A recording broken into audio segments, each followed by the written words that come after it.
I get a little bit miffed when I hear these discussions about the future of office and what office needs to be today, because there's this ask of it to be all things to all people. I'm like, but everybody's job is different. The tasks that we do in a day need different spaces and different interactions.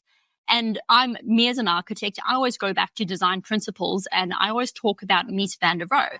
And he says, form ever follows function. So as the function of work changes and the tasks that we do, or as you say, the activities that we do changes, I believe we need to design the spaces around being optimal for those tasks.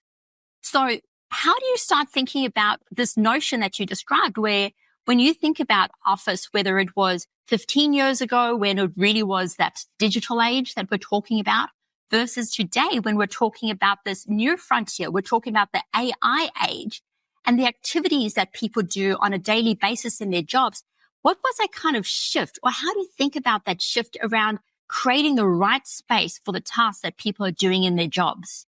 Yeah. So the years ago version, which I find is informative to leaders who are wrestling still with office design today and weren't really thinking about it before, uh, at its simplest, was usually a series of questions around how important it is to you as an individual or as a team to do a certain number of activities, as I said, and then how well whatever you're sitting in at the moment, which now also could be your house, um, helps you perform that thing, right? That was the heart of the question. Not do you like the color of the wall, not do you like your coworkers, but like workplace effectiveness. Do you have to concentrate? Yes, no. If yes, how well can you do that in your office? Right? That was the basic of almost every program, as I said, trying to solve for as many individual needs as we could. COVID in particular, outlets like Leesman, probably the most famous, quoted early on, showed really quickly how much disparity there was in the performance of most people's office, just the average office before COVID and right in the early pandemic time, and then their homes.